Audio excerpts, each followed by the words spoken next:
It is June 10th, 2025, and the irradiated landscape at Chernobyl has created mutant wolves.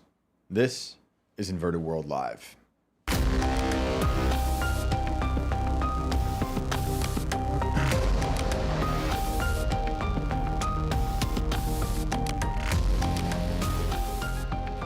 Welcome back, everybody, to Inverted World Live. We are glad you are here and joining us. I am Shane Cashman, your host, and we are just glad to be back here at the appropriate hour of 10 o'clock to midnight for our spooky call-in show. I'm joined by Brandon. How are you? Good. What's up, everybody? Welcome to the show. Let's get weird. So last night you saw a UFO outside. I did. And that kind of set the tone for the show. And oddly enough, it was so funny that your friend from back in the day called in to tell us a story about a UFO situation that was oddly similar. It was halfway through like that episode last night that it all kind of started wrapping around for me, and I was like, wait a minute. Those conditions were almost entirely the same. So you kind of fueled that a little bit. Once Jeff, not Jeff, told us that there was a lightning storm cloud, a strange cloud involved. It was exactly like what you told us about your UFO sighting last night above the studio. Yeah. Bizarre. Which, yeah, also his call-in was completely like not planned. He just kind of like was in there, and I'm like, oh, I recognize this name from like 20 years ago. Right. Yeah, sure enough. Almost identical situation. Bizarre. And it's pretty bizarre, yeah. And on my way in tonight, so I have to drive like weird, winding West Virginia back roads through the dark to get here. And the moon looked like a giant red skull. I was like, that's also appropriate for the commute into Inverted World Live. It was a big red orb. I think it was the moon. I could be wrong. Maybe it was something else. But for those who are just now joining us and you don't know, this is a call-in show. We're going to go over some stories first, but you guys are free to call in. The phone lines are open. The link to call in is pinned in the chat below on both Rumble and YouTube. It's audio only. When we do bring you in, just make sure that the stream is the volume's lowered in the background and your volume's all the way up. And we'd love to hear your stories. If you've had a weird encounter, a strange experience, if you've heard something on the show that you want to chime in on, or if you are a skeptic and disagree, we accept all of that. So please feel free to call in. Last night we had a lot of great callers. We've had nothing but great callers. We've been really blessed with a lot of awesome people calling in, sharing a lot of wild stories. So thank you for all that. Thank you for everyone who's tuning in. And yeah, man, I don't know. Yep. It's been a really awesome, like, what are we at now? Our second week? Yeah, halfway through our second week. Second week. Incredible. And special welcome to everybody coming over from TinCast IRL. It's great to have you guys here. What is up, everyone? Thank you to Tim for sending the people over. And it was a great show last night with Malice, who talked about demons. He disagreed with me about Gavin Newsom being a demon. So I feel like I have a lot of proof. Okay, I've seen Newsom in person. I swear to you, that man is a sulfur-smelling demon. I mean, just look at him. Just look at him. He is something wild. But there are cancer resistant wolves roaming the Chernobyl landscape. And what brought me back to that's not so new. That came out about 5 or 6 months ago. But there was an article about mutant dogs in Chernobyl that just came out that reminded me about all the weird mutations happening out there. Like, objectively speaking, isn't cancer one of the last things wolves probably have to worry about anyway? Right? You'd think. But they're like growing tumors out there because they refused to leave. Everyone else had to leave Chernobyl, but the wolves were I don't say forced to stay. They were just left alone, probably having a much better life. The wolves honestly. remain. Yeah. The wolves remain. And all the dogs were abandoned by the 150,000 people, maybe it was 300,000 people that were forced to evacuate because of Chernobyl. So all their pets were left behind. And I think at the time, the numbers, and who knows how real these numbers are, But they told us at the time, I believe this was in '86 when it happened, that there were like 100, maybe a few hundred dogs there. But the population has just increased over time, and now there's in the thousands. And it was illegal for you to go and get a dog. It was illegal for you to go there. I think you can go there now, and they've actually changed it where you can adopt a radioactive dog now. But through these reports in this article that I saw just yesterday, it seems like these dogs aren't as radioactive as people might have thought, and it's because they've been living there, procreating there, rolling around in this irradiated landscape. So if you want to pull up that article, we can start looking at that. Yeah, let's get into it. I am fascinated by all the things that we keep mutating on this planet, by accident and on purpose. For sure on purpose. And before we get into it, don't forget, like, subscribe, follow, share the show with all of your friends. Let's blow this bastard up. Yep. No, you guys have been showing so much support for the show. We are so grateful for everyone who's been coming over from IRL, for all the new viewers, all the new subscribers, everyone sharing it. So grateful. So let's look at these dogs that have just taken over. So let's just go down and start to the article. Yeah. On April 26, 1986, the Chernobyl nuclear reactor in northern Ukraine, then part of the Soviet Union, exploded, sending a massive plume of radiation into the sky. Nearly 4 decades later, the Chernobyl power plant and many parts of the surrounding area remain uninhabited by humans, at least. Animals of all kinds have thrived in humanity's absence. So yeah, that I'm sure they've taken over. Living among radiation-resistant fauna and thousands of feral dogs, many of whom are descendants of pets left behind in the speedy evacuation of the area so many years ago. As the world's greatest nuclear disaster approaches its 40th anniversary, so I'm the same age as Chernobyl, biologists are now taking a closer look at the animals located inside the Chernobyl exclusion zone, or the CEZ, which is about the size of Yosemite National Park, and investigating how decades of radiation exposure may have altered animals' genomes and even possibly sped up evolution. So you can only imagine how stoked scientists are to be like, whoa, we found something wild. We're going to experiment on these dogs. If I was a mad scientist, I would be using CRISPR technology to take these gray wolves from the irradiated landscape and matching them up with the DNA of a dire wolf. Every time you say CRISPR technology, I just think of that drawer in the fridge that I don't use. And that's why every time you say it, I laugh. And it's not like I think the idea of it is funny, but just for some reason, I picture the drawer in the fridge, the CRISPR drawer. Yeah, right. And I'm just like, they're going to put wolves in the fridge? I think that's on purpose because it doesn't sound as nefarious. No. When you say CRISPR technology. It doesn't. It's mad scientist laboratory technology where they take the DNA of mutant wolves and dire wolves and create these crazy things, like that guy we talked about last week who was mutating giant rams for hunting. I'll continue.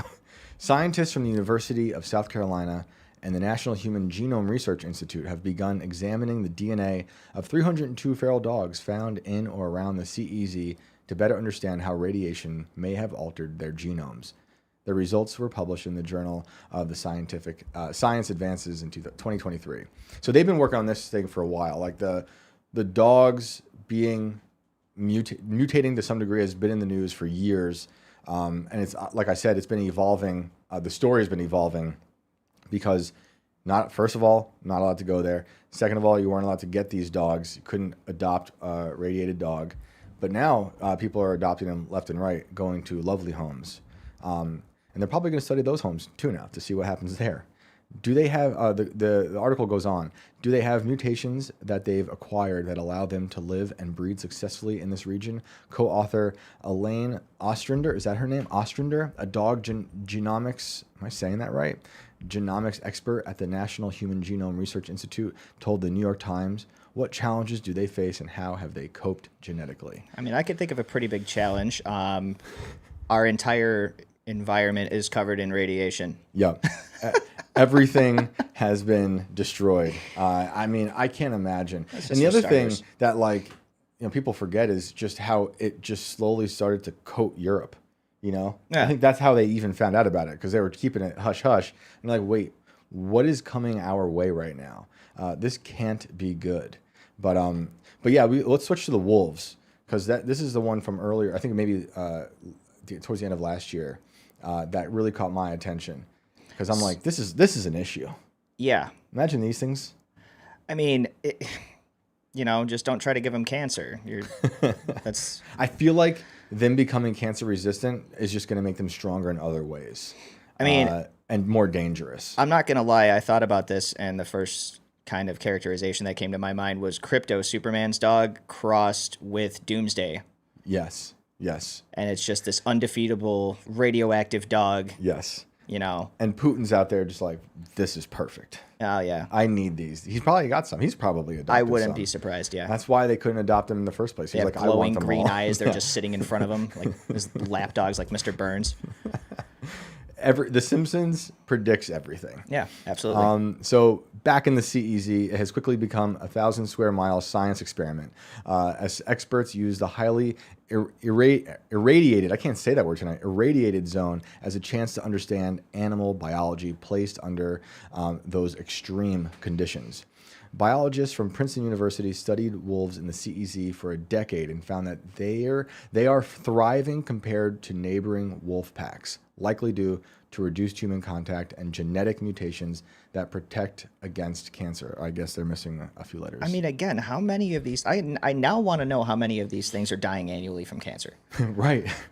And probably dying from cancer from other things we've done. Like, I wonder if cancer is something that happens to wolves organically. Like, right? Where is the fall off here that they discovered, oh man, cancer is reduced dramatically in all of these feral dogs? That, right. Like, are they studying every single one of them? Like, they might be, honestly. Knowing what the Soviets were doing, I mean, if you want to get a little graphic real quick and go to YouTube, and we'll just warn the squeamish. Oh, I always want to get graphic. What do we got? Look up, I'm just thinking of dogs and then what the Soviets were doing. Look up reanimated dog head, Soviet Union. Oh, man. And I've heard about this. People might say this is fake. I don't know. It looks pretty wild to me. But I was thinking of that when thinking of the science. Like, this has become just like a giant petri dish for not just the Russians or Ukrainians. We got Princeton there. We got South Carolina there. People are going there because they're going to try to learn how they can turn this into something to help cure cancer for humans. Obviously, that's the goal. That's the race. I know Joe Biden said he was going to cure cancer at the beginning of his campaign. That didn't happen. Quite the opposite, actually, unfortunately for him. But they're looking at mutant wolves so they can fix us. And I think all these things are happening. All these diseases are byproducts of all the things we've done to the land and things we'll get into, such as nuclear fallout, which is not just contained to Chernobyl, obviously. So let's see. What is this? Russian scientists successfully reanimate dead dog's head. So, viewer beware. Yes. If you hated the first John Wick movie because of the puppy scene, you're probably not going to like this. Yes. But we're gonna do this. This is gonna kind of depict how their idea worked in a sense, and then obviously they're gonna show it in action. So brace yourselves. We are seeing a scientist in a lab coat in his laboratory. Doing lab things. Pumping something into, I don't know, it looked like lungs. Yeah, so this basically looks like a diagram for how they're going to pull this off. A reservoir for arterial blood. Yep. And the arterial pump, which is hooked up, this is an illustration of a severed dog's head to the arterial pump, which is now in motion. Which appears to be nothing more than 2 giant marshmallows. Yeah. That's the Soviets for you. Ingenuity. Blood is now pumping into the illustration's head. It does get, I believe this is the one that has the actual dog head. Yeah. Allegedly. It does. But they're just warming you up. They want you to be like, this is how we thought this through. Yeah, we're gonna skip to the meat and potatoes here. So this is in 1940, supposedly.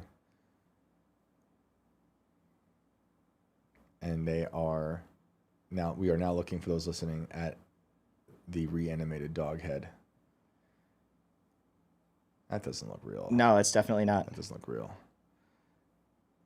No, I don't believe this at all.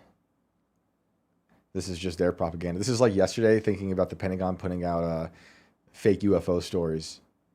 This is the Soviets putting out fake reanimated dog head stories.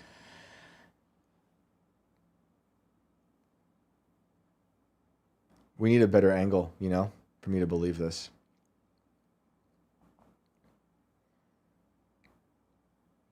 The supposed dead dog's head is squinting in a light. Now they're banging a hammer to see if it reacts, which it does. But if we don't get an overhead shot of this severed dog head, I'm not going to believe this. Yeah, I don't know about that one. From the revival of separate organs to the revival of a whole organism. Let's just skip through and see what else. It's just more illustrations. I will say, I don't know how I feel about this. I don't think I've seen this one. But I also wouldn't put it past them. For those who were listening last week, at some point I brought up Unit 731 in Japan. That when they were experimenting on Chinese prisoners of war. And they were doing horrific things to people. Vivisections were reported, and that's when they. This is graphic, just fair warning. The vivisection is when you cut someone up fully while they're alive, and remove their organs. They were doing it was an abomination. So if this video is not real, I think it's also possible that these people were doing stuff like this. And this might just be propaganda, or it's just part of a film that none of us know about. Any other dog heads with a better angle? They're gonna sell this see, to us that's the more? thing is they show all these diagrams. Yeah.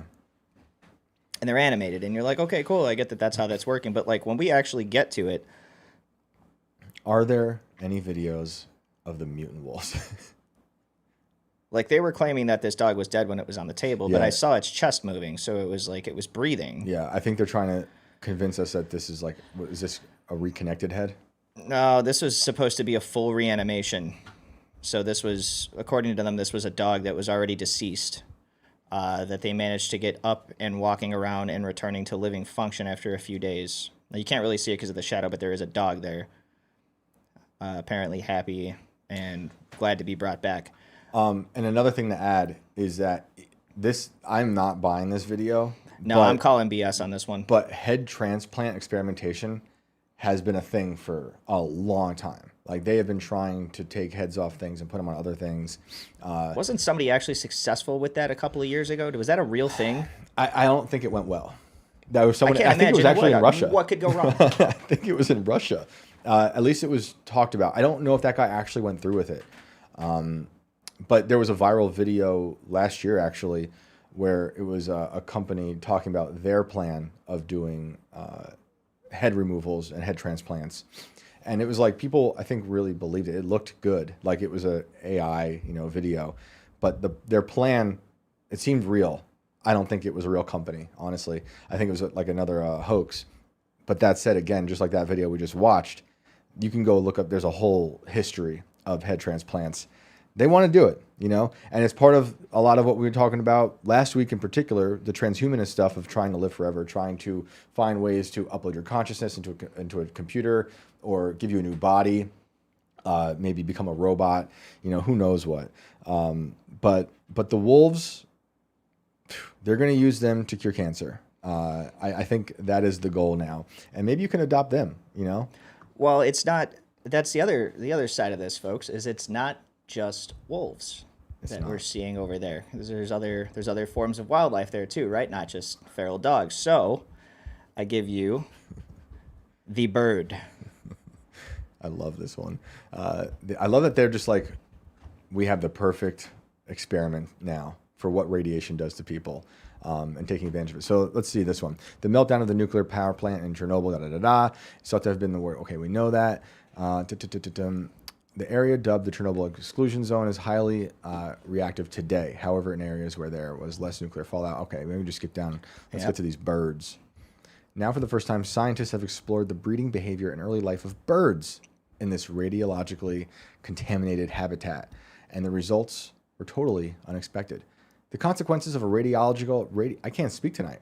Radiological. How do you even say that word? Radiological. Radiological. Yeah. I think the moon might have contaminated my brain on the way in. To wildlife are still widely unknown, especially the risks posed to wildlife in early life, says this researcher whose name I'm not even going to try to do today, with seeing how Looks like Samili Pierto. I don't believe it. Our hypothesis was that biodiversity in contaminated areas would be compromised, leading to changes in birds' breeding, diet, and gut microbiome. It is not clear when or over what time frame the study was undertaken. Newsweek has reached out to the researchers for clarification. In 2022, Russia's military took control of the nuclear power plant and the surrounding area from February 24th to March 31st.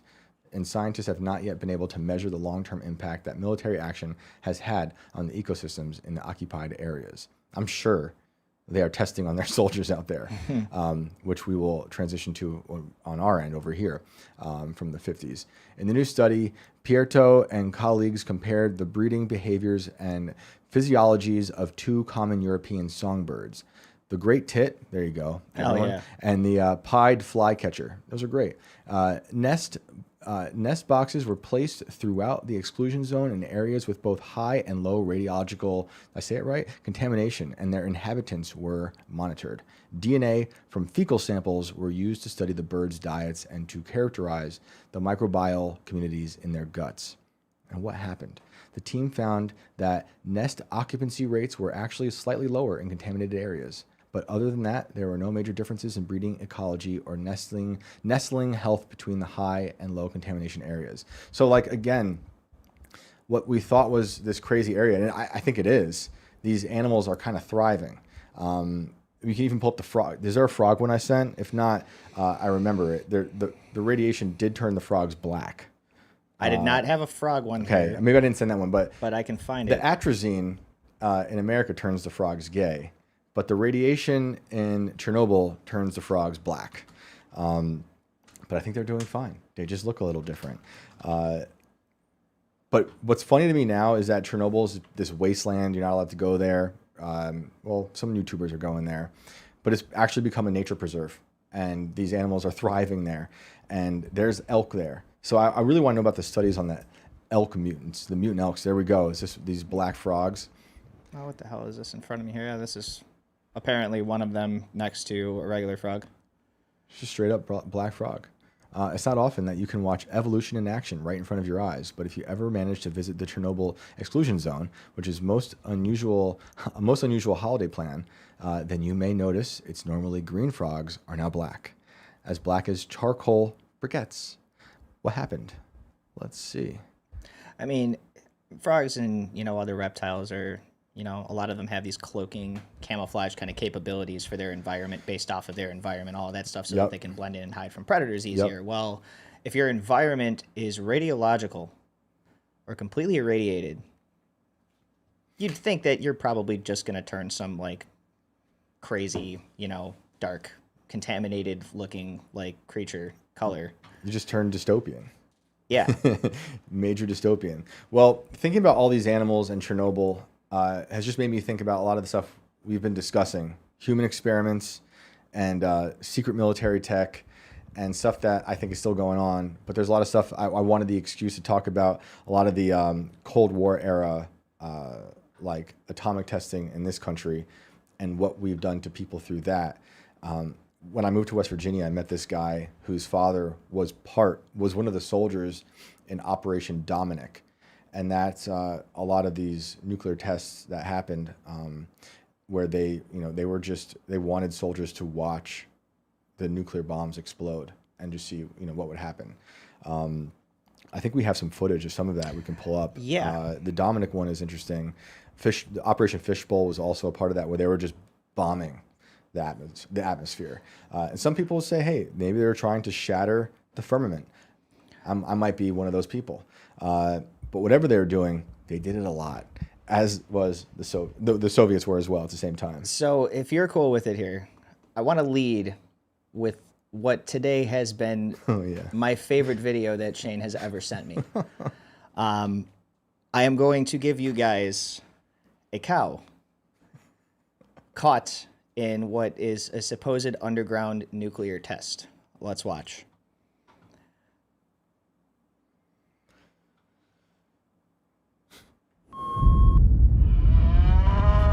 Moo added for dramatic effect. As well as like the reverse symbol. Yeah. I didn't notice that the last time. Yeah.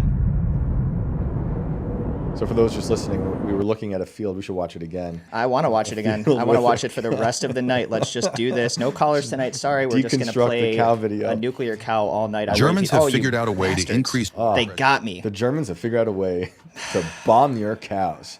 Germans got us again. What are they doing? Man, this is like the Lockheed Martin commercial from yesterday. That was actually pretty cool. Yeah. I actually, okay, this commercial got me. Yes, dude. Hang on, this is wrong. They moved us on. All right. So for those listening, it's a cow in a field. I think that, and there's another cow laying down, and he doesn't seem to be fazed by this. So this is. I want you to keep your eye on the second cow here, as comedic as the first cow is over here to the left, and see if this cow looks daunted at all by what happens here. Because I didn't see him move. Maybe it's just me. Let's watch again.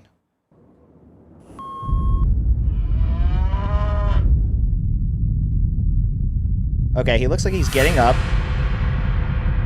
All right, maybe. He's trying to get to his feet, maybe. He's definitely startled, but right back Okay, he down. got a little bounced. He got He got bounced. But that main cow is just floating through the dust from the explosion in the distance. Like, you can only imagine how many other videos there are out there. The dust rustle from this is pretty intense. Like, you can kind of see the difference here. Just completely calm into absolute chaos. Oh, man. Yeah, this video is so wild. The moo is obviously not real. There's no way. I don't know, dude. What if the bomb sounds like a reverse symbol? Now I'm questioning the reality of this.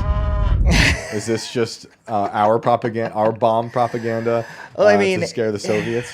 This is like I was telling you too before we started the show tonight, as I was like, this still has me on this kind of like almost like the Bigfoot thing where like there's just a camera perfectly placed, animal perfectly dead center right in the shot, and then some ridiculous thing happens with a perfect sound effect, and I'm just like, I don't know. There are theories out there that the atomic bombs didn't really exist. There are people out there that say if you look at the test footage, they don't understand how the cameras survived a lot of the atomic tests that take place. The people who would argue that would say, well, they were far enough away out of the blast zone to survive. Fallout zone and all of that. But there's people who even say that the atom bombs weren't dropped in Japan; it was a firebomb. Look, I wasn't there, but like I said to you the other day, my grandfather's uncle was there, and I have photos of that landscape that he took. I don't know if that's atomic bomb or not. Something horrible happened over there.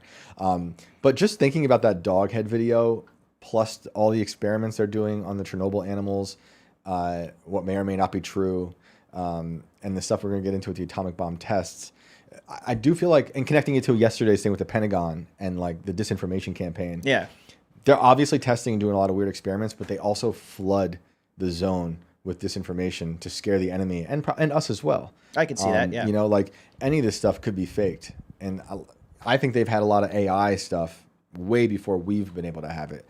But that looks like you can't fake that, right? Can you fake a floating cow?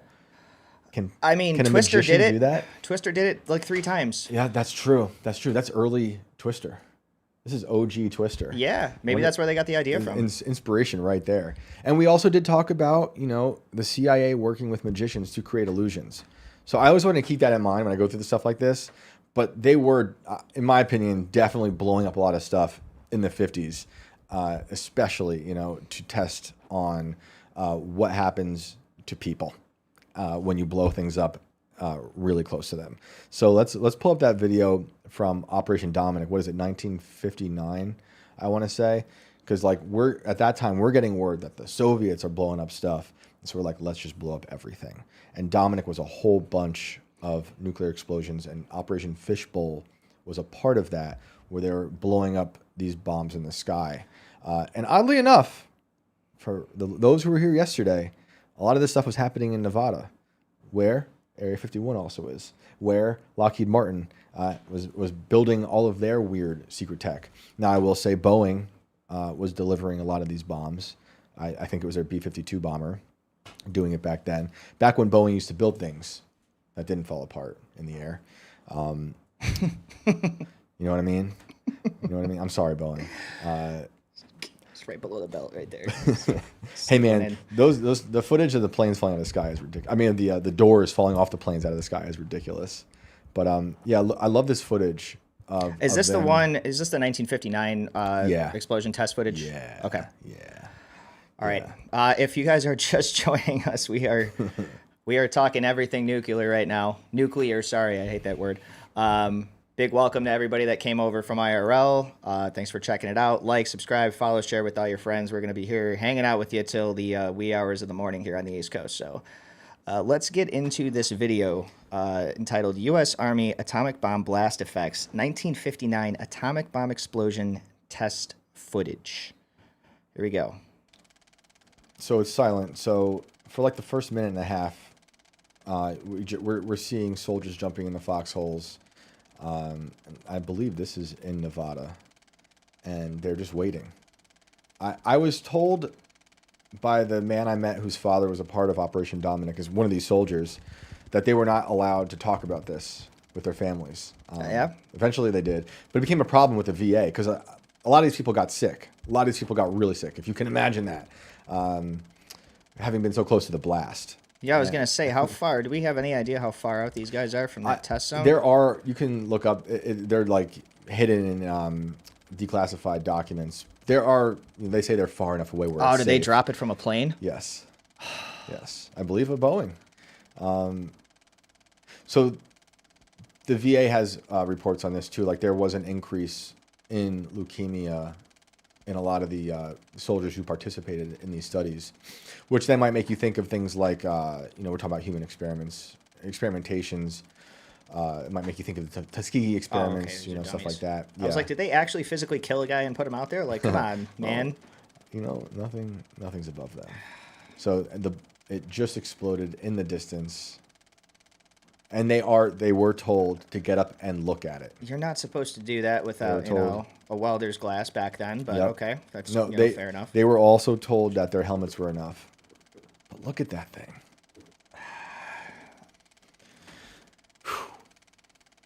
So this is another avenue of the fake clouds. I want people to understand is that this radiation doesn't just disappear. We know that. These clouds, they just stay up there. Like what happens with Fukushima, what happened with Chernobyl, what happened with all of these nuclear testing explosions. This just becomes the atmosphere. Don't go walking towards the nuclear fallout zone. Yep. Yep. I will say that the gentleman I met whose father was a part of this did not get any weird illness. And I think a lot of that comes down to your genetics and, maybe how far away you were. But there was whether or not you're a wolf, yeah. Right. You're from Chernobyl. You're a time traveler because obviously this is before Chernobyl. But this really did cause like a real nuclear panic in the world, obviously, but in America, and I forget the word for it, but there was like a nuclear anxiety over a nuclear holocaust. Look at that fake cloud right there of nuclear waste. Oof. But if you look up, there's like a nuclear anxiety workshops you can take to help ease the pain, the fear that people had throughout this time period. And one of the things is basically to be a doomsday prepper. So if you guys out there are prepping for doomsday, you are happier. And a lot of you realize that during COVID, during lockdowns, when that was a bizarre, absurd time when life shut down, you knew the people who were prepared for some insane catastrophe, you were ready. Oh, this guy taped his ankle up. He's ready. Yeah, his ankle survived. You're not going to get me today, radiation. I don't think there's anything else worthwhile. I think they look at like destruction and whatnot. But they did this so much, and they did this in the ocean. We took over what was it, Bikini Atoll, and I might have sent you some footage of that as well. Yeah, we have some Bikini Atoll a go footage here. Yeah, what a great name. So this is when we were doing it in the Pacific. I believe a lot of it happened out there. We took over the island, Bikini Atoll. We kicked out the natives there and said, look, we're bombing this place into oblivion. You got to go. So we kicked them out, and I think you might even see some getting kicked out in this video. 87 ships take positions 3 miles off Bikini to suffer the shattering impact of the 5th atomic bomb. Here will be tested the capacity of modern armament to withstand the crushing shock of compressed water traveling a mile per second. The evacuated ruler of Bikini, King Judah, gets a front row seat at the bomb blast as he arrives aboard the Mount McKinley and is greeted by Admiral Blandy, Joint Task Force 1 Commander. Admiral Blandy. The bomb raft for Test Baker is ready. The abandoned ship signal is hoisted, and the scientific staff and crew are checked off. Yeah, they're going through a whole Yeah, they'll show you the whole thing, just like the dead dog head. Waits in almost agonized tenseness. Now but 5 seconds to go. Look at that thing. And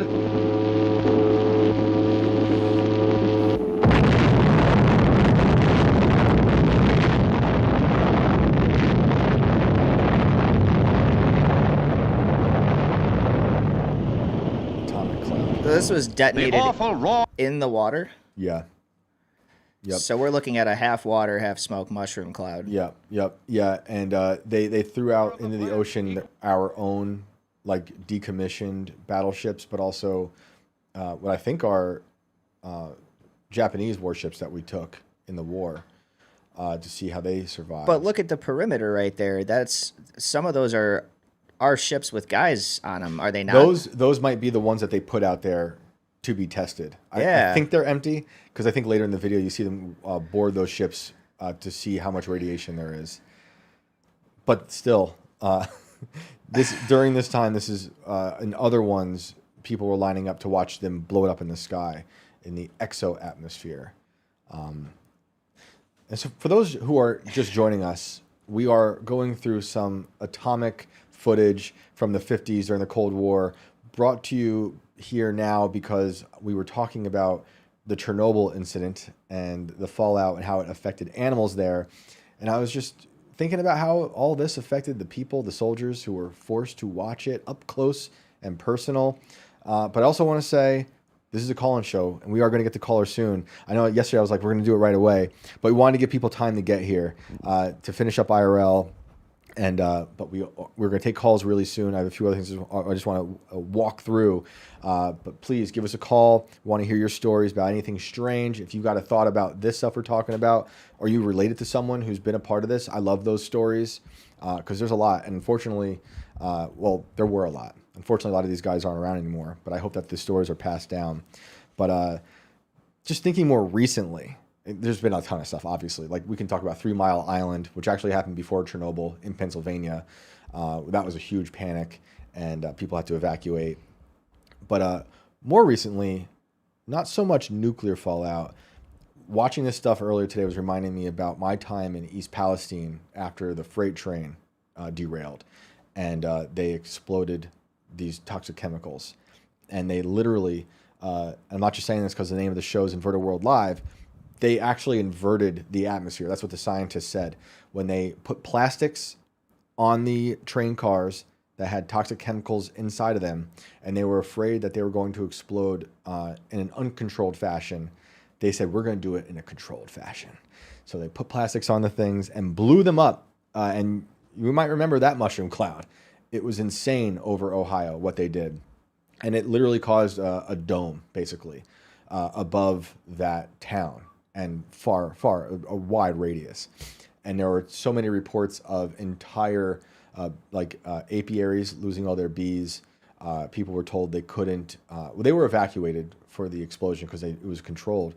But when they came back, they were told they couldn't eat any livestock. And this is a town that makes their money off like dairy and agriculture, so many cows. And people were having weird rashes. Very, not surprising, right? And I went there 3 or 4 weeks after that happened, and it was just a wasteland. And when I was there, thinking of a lot of this type of footage, just because of the people being told everything's cool now to come back, while also living in a town that has been taken over by the military, and you could hardly drive around because they had these giant like trucks, like these military trucks, spraying the ground to keep the chemicals down. And I'm spacing on the name of the one chemical that was the most worrisome to people, the most like the one that give you cancer. But that same chemical actually totally destroyed another town in America. I think it was Times Beach. I want to say that was, I don't know, North or South Carolina, but totally destroyed it. You couldn't live there anymore because you'd get sick. It has now since been reclaimed by the government. But the stuff that happened in East Palestine was just insane. And we've later learned they didn't even have to explode those cars. Those people should be held accountable, in my opinion. They could have just buried them. And it was just a whole system of incompetence that led to those things being derailed. But like that was just one of many weird derailments that happened that year, or other things exploding, or mass cow deaths that no one could explain. So, I don't know what's going on with all that stuff, but I think about that stuff quite often. And it might be because I have a little bit of strange trauma from like being so close to 9/11 when I was like 15, and we lived next to a power plant. And not only did my teachers roll into the classrooms with a TV, making us all watch the towers, but we lived this nuclear power plant was right across the river, and they were like, they're gonna bomb that next.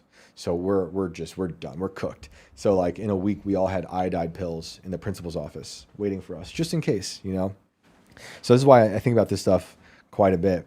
On top of all that, it's just part of the doom economy, because this is just it cycles through modern civilization. This fear, this nuclear anxiety that we can't escape. And it still comes. It ebbs and flows. And maybe one of the last things we can look at real quick is that Doomsday Clock. Yeah, because this sums it all up. This is the doom economy in motion. These people, these atomic scientists, and their Doomsday Clock. This is their clock where when it hits midnight, and I believe it's 89 seconds from midnight now, is when they believe we will self-annihilate through things like atomic bombs. But I got to be honest, I think whatever they've created now in terms of weapons is probably way worse than that. But I'm not black-pilled. I just... Obviously, we know how they operate. We know they work in secret and they build crazy things. So let's hear from these wonderful atomic scientists. And real quick, big shout out to Timcast IRL. Thank you for the raid. Welcome to everybody coming over from there. We are talking all things nuclear right now from the past. And real quick, we're going to get into the Doomsday Clock. So let's see what we got here. A panel of top scientists has updated the so-called Doomsday Clock to show how close we may be to the end of the world. And on Tuesday, the Bulletin of Atomic Scientists announced they've moved the minute hand on the clock to 89 seconds to midnight. That's closer to doomsday than ever before. Hang on. Let me stop there.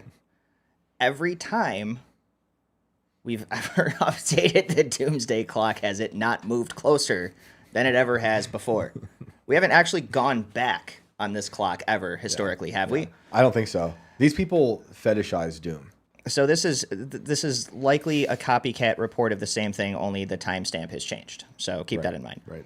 The Doomsday Clock was founded in 1945 by Albert Einstein and J. Robert Oppenheimer. Oppenheimer oversaw the creation of the first atomic bomb, which was dropped on Japan during World War II. We set the clock closer to midnight because we do not see sufficient positive progress on the global challenges we face. See, he's an activist. Including nuclear risk, climate change, biological threats, you can't tell by his voice, and advances in disruptive technologies. Now, here's another issue for me, Shane.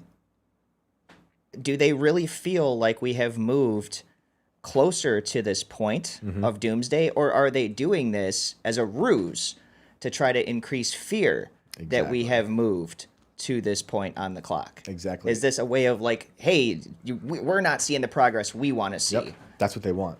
These people want doom, and typically these are, I called them an activist because I think these people are mostly political activists. Like he mentions climate change, although I do think there are secret military weapons being developed that are, insane.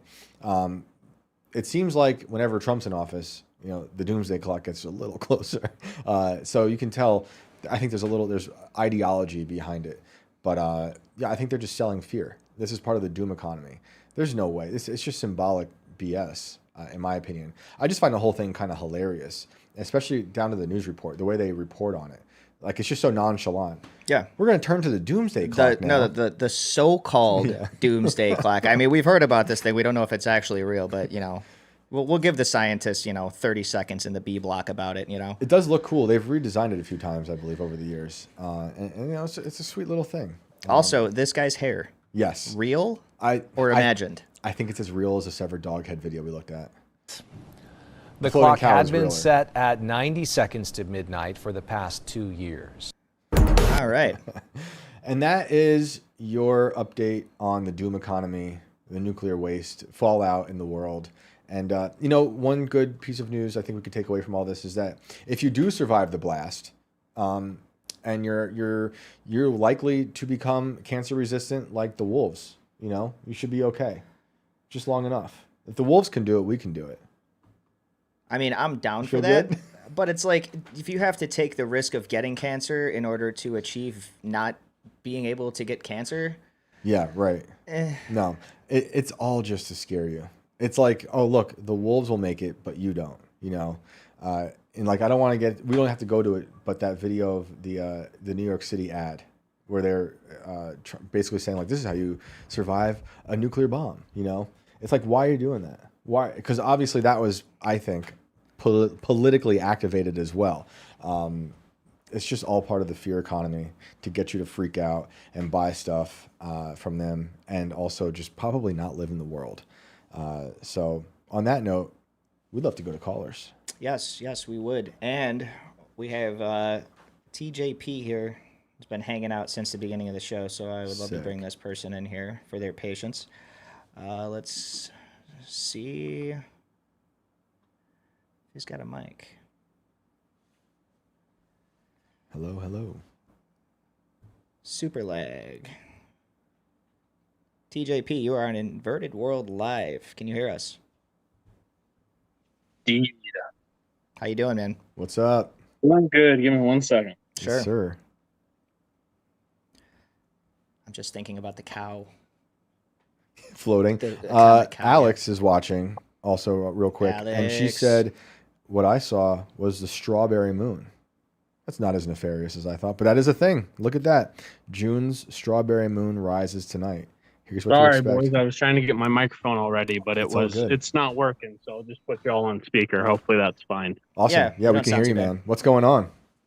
So I'm calling in. I called in yesterday. I was the one who talked about the LDS Church and Bigfoot. Yep. So I was calling in to share a couple more stories, and also I was listening. You guys had a couple other questions for me, it sounded like, so I figured I'd follow up and answer those. Sweet. So let's hear the stories, and we'll get into it. So I was a FedEx driver out in Arizona, and I did that for about a year. And there was one night I was driving through the Indian reservations, and it was dark. It was full moon. I was driving back, and off to my left. So as a FedEx driver, we have the doors open as we're driving. Especially Arizona, it's super hot, but it was starting to cool down. And off to my left, as I'm driving out in the Native American, like, there's nothing. It's just literally road and then like little side shops along the way, if you've ever been out towards the Phoenix area. Mm-hmm. And there's 3 humanoid figures running through the desert, going about 40 or 50 miles per hour through the middle of the Arizona desert, middle of the night. It was just me. And you keep driving, but you could tell something was off. So... And whether that was Wendigo, whether that was skinwalkers, whatever it was just one of those. Are you sure they weren't illegal immigrants? Uh-oh. I lost him. Are you there? Uh-oh. And maybe he muted himself.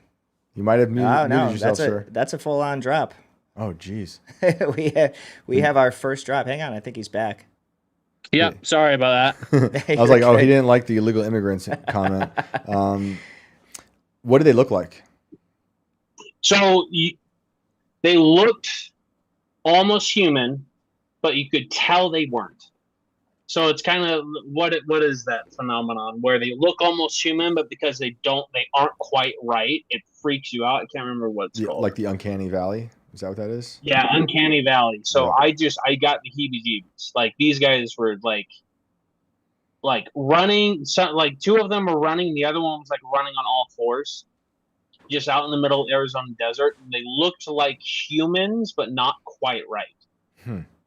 So it was freaky and weird, and I've always been kind of a proponent that skinwalkers are real. I mean, we have Skinwalker Ranch out here in Utah. That's right. So like, I'm never gonna go out there. But like it freaked me out. Like never again would I ever be out in the middle of the Navajo reservation out in Arizona in the middle of the night. I was like, I'm never doing that again. And you were driving? So, you said you were driving while you saw it? Yeah, so I was driving a FedEx truck. Okay, right. And did you notice if anyone else on the road saw it, like was slowed down to see? It was just me. Okay. Like that's the creepy part about it is like when you're driving out there, it was like 9 o'clock at night, 9:30, and like you're the only one on these roads for like 10, 15 miles. You hardly ever see another car. That's crazy. So it was wild. And could you tell like color or anything? No, I mean just silhouettes. Yeah. Like it was middle of the night. It was like quarter of a full moon.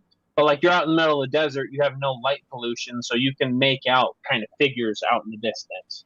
So like you have your cattle, you have these other things, but it was weird. It looked like two hunched over guys running at like 20, 30 miles per hour. Right. And then one like going on all fours, going just as quickly as the other two. That's crazy. Like it was freaky. Yeah, the desert's got weird things in it for sure. 100%. Did you have another story before we get into some? I remember one of the questions. No, that's the. Go ahead. We were wondering what is the afterlife viewed differently in the LDS Church than it would be in other Christian denominations? So we have an interesting take on the afterlife. So we believe that there are 3 metaphorical kingdoms, so to say. So each of those kingdoms, we call them the celestial, terrestrial, and telestial kingdom.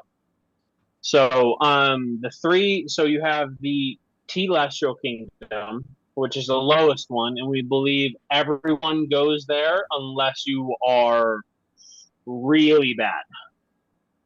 Then there's the next one up, which are where all the good people are going to go. So if you're a Christian, even if you're not a Christian, if you lived a good life, try to be honest, try to do all those things, that's where you go. That's the telestial. And then we believe the celestial kingdom are for those who accepted Jesus Christ, accepted his covenants, and endured to the end. And is there a way to go from one to the other? So the best way to describe it is how to describe this. So the difference between them is not necessarily physical. There's not a physical barrier separating the 3 kingdoms.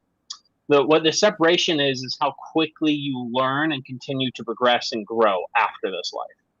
So the celestial kingdom will be ministered directly to by God and Jesus Christ and have full access to everything.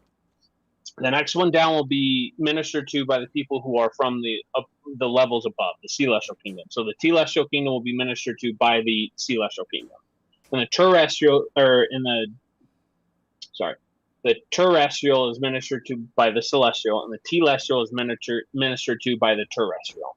So the best way to describe it is if you have 3 cars all at the same spot, have no mechanical issues, and have unlimited gas, and you had, let's say, a Ferrari, a Honda Civic, and an old Beetle, and you put them to a race, and you say go as fast as you can, and just infinite miles per hour.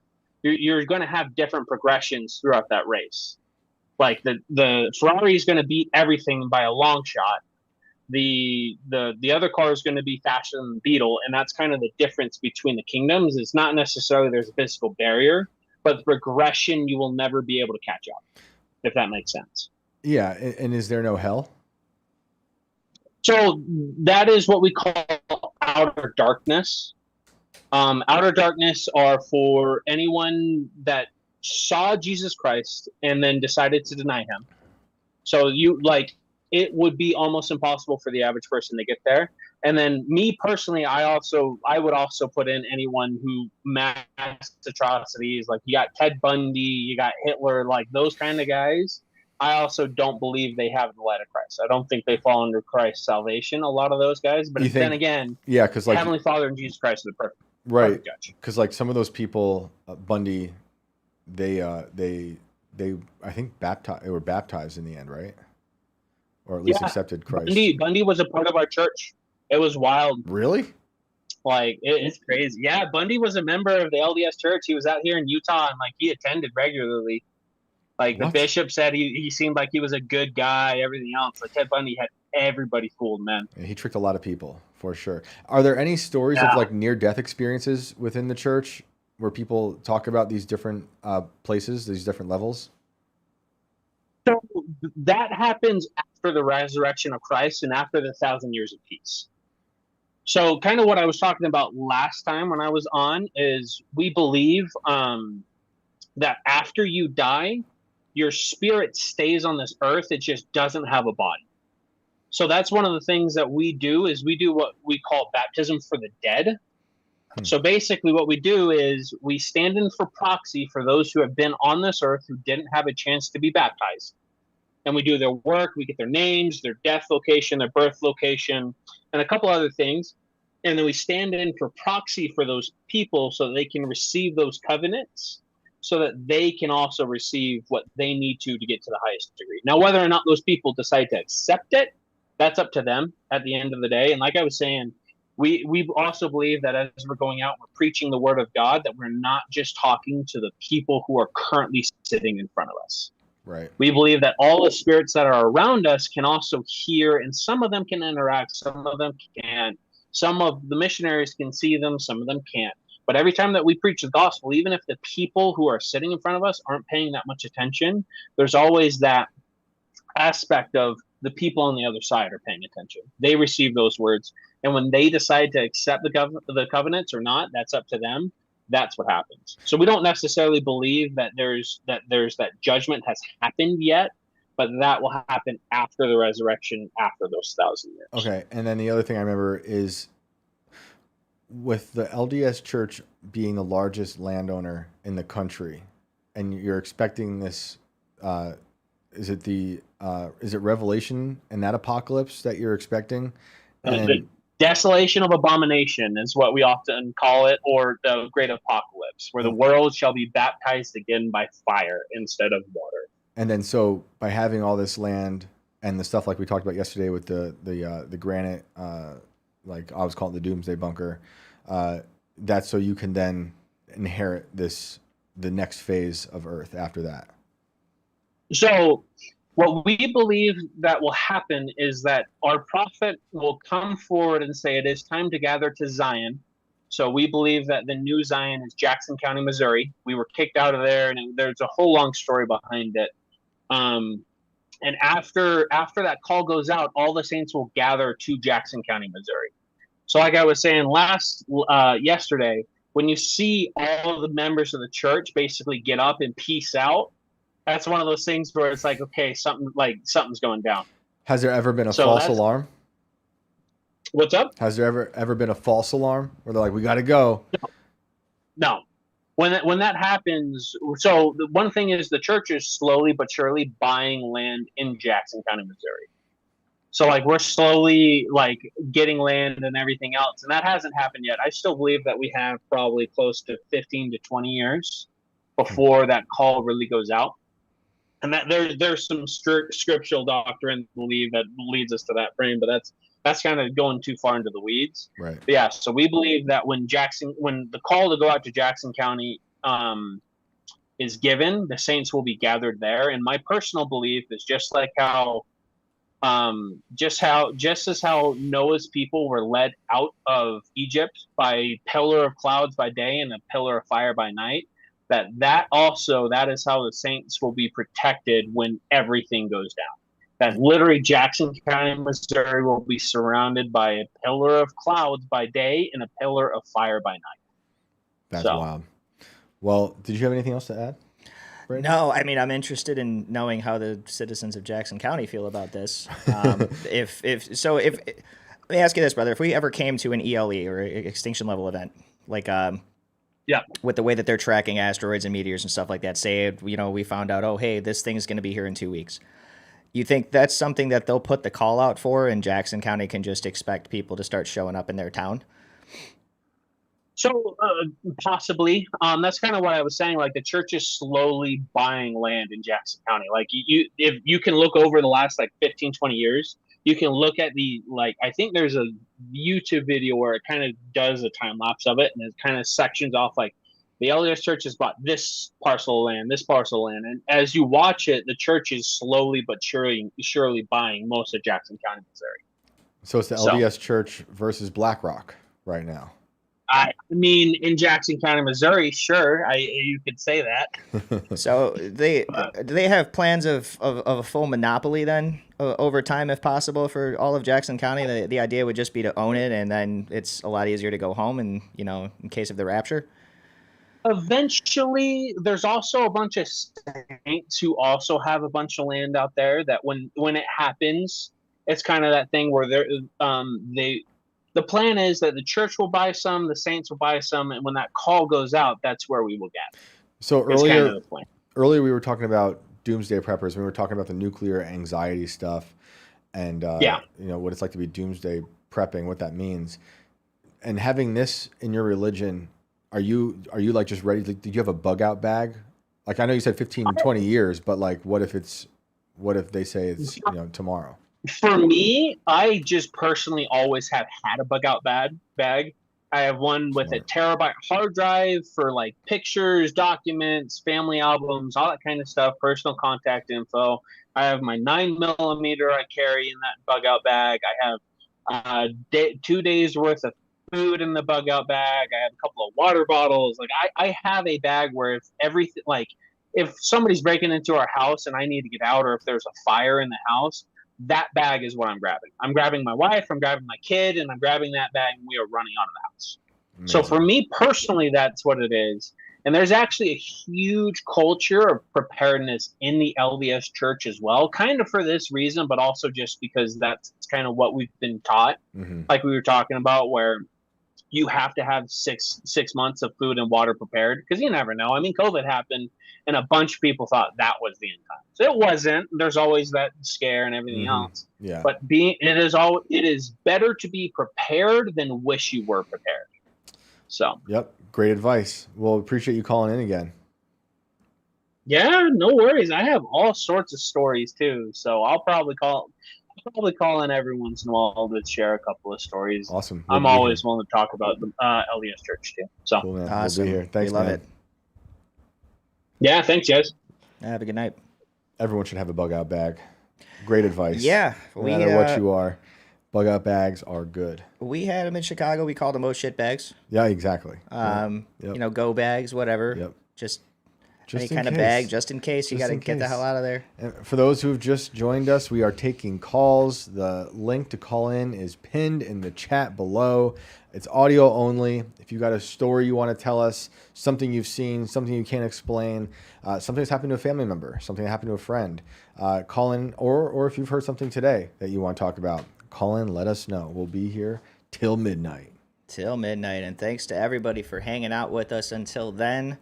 Again, like, subscribe, follow, share the show. We want to blow this up with everybody you know and everybody we know, so we can keep on rocking every night. Do you got anything else you want to get into? Or you want to keep rolling with callers? I want to hear some callers. Some callers, all right. I think I bugged everyone out with the Doom stuff too much, but I am obsessed with what they've been doing. No, I love it too. It's just so crazy. I'm just so curious what they're doing now. That we're gonna, in like 50 years, we'll find out. We were building, death rays in the tunnels that Elon Musk has been boring beneath California. But yeah, I actually seen something about that too, about the underground cities and stuff we were talking about. I saw something just kind of pop up in my feed today about it, and I'm like, oh, NSA, Listening to my phone again. Oh yeah, it's listening for sure. Everyone's listening. Everyone's listening. It's not just them. Every government, every company, all the satellites, you're in everyone's ears. All right, let's bring in Groys.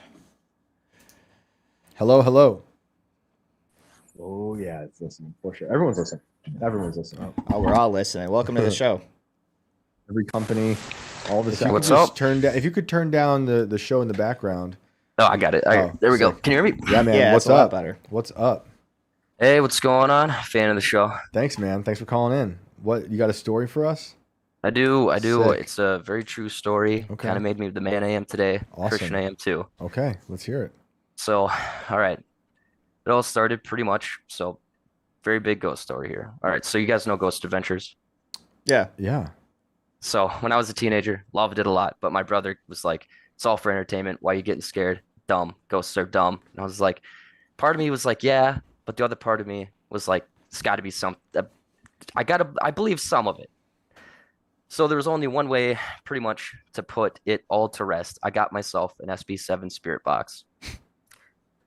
Can you explain that for was people who the don't know what it start is? Of the downfall. Yeah. Sorry, Yeah. Can you describe that for everybody who doesn't know what that is? So SB7 spirit box is a radio that flips through frequencies really fast, and it supposedly can let spirits use the frequencies and stuff to get a voice across. But it should be impossible for a radio voice to do it since it's flipping so fast. Right. Dead phone, as I like to call it. So to prove him wrong, of course I got it. And of course, didn't work. I'm in my room, 16, didn't work. I look dumb. All right, maybe it's dumb. I did some research. Apparently, you got to get a spirit guide is what the research told me. I don't know if that's what you need to use this thing, but that's what I found. And I think that's what hurt me the most, really. It was a guided meditation. You're in your safe place. You're somewhere you want to be. There's 2 chairs. You can't look at the one to the right of you. You invite something to sit down next to you, but you can't look at it. That should have been the first red flag, but Yeah. I really wanted this thing to work. So I was like, you know what? I'm just going to try it. So did it. I imagined a conversation. All right. It's all my imagination, whatever. And then I've noticed I kept using the spirit box over a week every day, got a little obsessed. It really started working more and more and more. Kept getting crazier and crazier. It went from, did I hear something in this recording that I played back, to not even needing my phone anymore. It would make comments on my cat. And then it kept getting creepier, kept getting worse.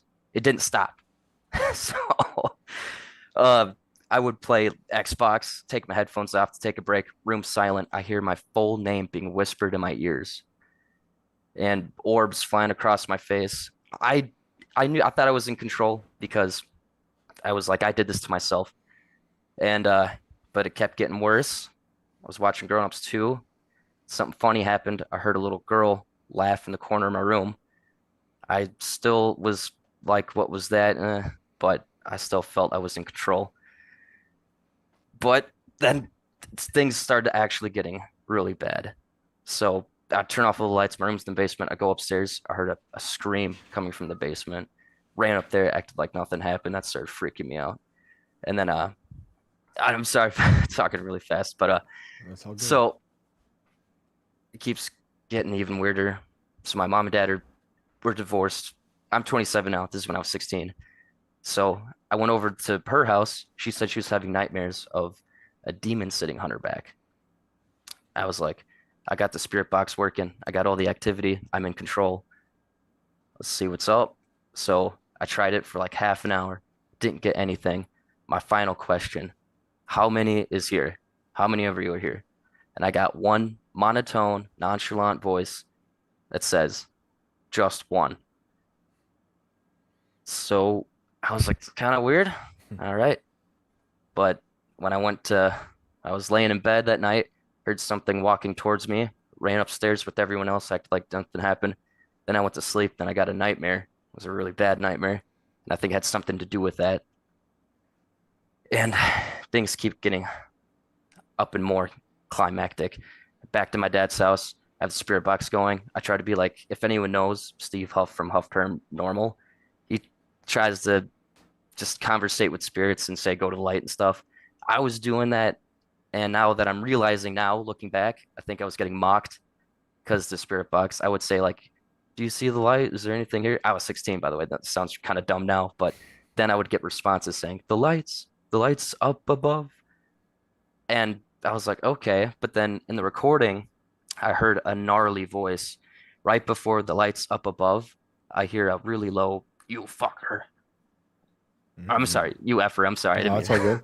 It's all good. That can't be good. And then, I'm sorry, what was that? I'm just saying that can't be good hearing that voice saying that. I didn't hear it in the moment. It was only in the replay. Okay. And I was like, was it like a okay. menacing tone? Like, did it sound like it was like pissed at you, or like was it one of those things where just kind of passive? Sounded like it was mad at me for saying that, almost. It was like this guy, this effer kind of thing. So, and I got a lot, and I deleted all this stuff off my phone, unfortunately, but I think it was what I needed to do to move on. So moving forward, I did all that. And so this is the absolute worst moment that turned it all around for me. I think I was using it and I was like, okay, that was good. I got a lot of responses. And then I was trying to go to bed, tossing and turning, sweating. I'm hot. I can't go to bed. And then I got a bunch of this demonic hell paraphernalia in my head that I can't get out. It's just, I'm just like, bad thoughts. Just like visions. Roll over. I'm sorry, go ahead. Are you talking about like visions you were having? Like, is this yeah anything that like was coming to fruition in the future or anything like that, or just you were just plagued by like these just random visions? Just random visions, just so disturbing. Like just, it's gonna sound so cliche, like no matter how I say this, but this happened. It was just like 666 in my head, pentagram in my head. I'm like, no, that stuff's messed up. That's evil. No. So, and then basically I cried for God for help, and then I passed out. And then then I woke up that morning. It was Saturday morning. I slept until 9 somehow, and it was all over. My room was calm. There was no more spiritual energy, no more orbs, nothing saying my name, nothing ever. It was just like it never happened. And then I didn't remember till a lot later, but I guess I threw away the spirit box because I remember looking for it, never found it, and I think I kind of remember throwing it away. And then and then Mom stopped having nightmares. I think I think God exercised that. It sounds really cliche and made up and stupid, but it's not. No, I mean, I've heard stories of people messing with those boxes. I've never messed with one of those boxes. Were you in a religious family? Because you were talking about your mom saying there was a demon on her back. Is that like something that you guys talked about growing up, demons? No. If anything, there's a lot of negative energy in that house, a lot of fights and stuff between family members. Right. And that probably was coming out. So I want to go back to the spirit guide thing. Can you tell us more about that?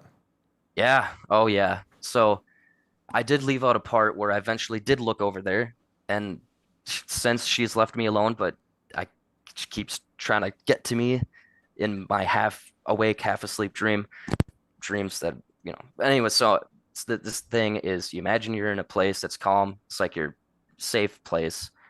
You're looking out a window. You're supposed 2 chairs facing one direction, so you're supposed to imagine a window. And you have a chair that's to your left, you're sitting in. Chair to your right, you invite something to come sit next to you, but you can't look at it. That's what the guided meditation said. How did you find the spirit guide? Oh, I don't know. It was so long ago. I just looked up how to get the spirit box to work, and it was just a guided meditation. And like, do you remember like what it was like what kind of, where were you? Where was I? I imagined I was in a white room with just like a lazy boy looking at the Amazon, and then I had just something sit next to me, woman's voice. But there was one time when I did this meditation thing all over again, and I did look over, and I don't know if it was my imagination or what, but it was like a woman with no eyes. Wait, and you said you had an imagined conversation, right? Can you tell us more about how that went? Yeah, so again, 27 is when I was like 16, but it's so traumatic. I remember really well. So she's you imagine a conversation. You're supposed to just say like, "Hey, is anyone sitting next to me? Who are you? Can you help me?" kind of thing. And then I was just imagining almost like a little back and forth until I thought it was stupid. And I'm just talking to myself. Kind of think I wasn't. So. And after you got rid of the box, was that it? Did you ever have any other weird experiences?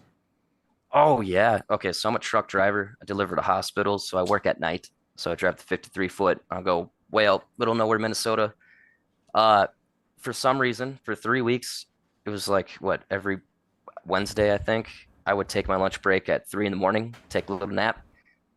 I kept having sleep paralysis of things trying to talk to me. It was like lots of them trying to talk to me, saying, hey, what's going on? Oh, okay, I'm sorry.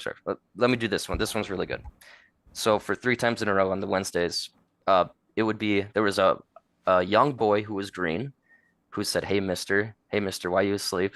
And I could see him. Had my head resting on the steering wheel, look under my elbow, and I could just see like the green skin and a little kid just kind of like, hey, sir, you asleep? What? And there was an old man saying, sleeping on the job, huh? Sleeping? And then just rattled on, and I fell further asleep. And then there was one that kind of freaked me out a little bit, where I was laying down on the bench seat and I looked out the driver's side window because my head was propped up like on my bag.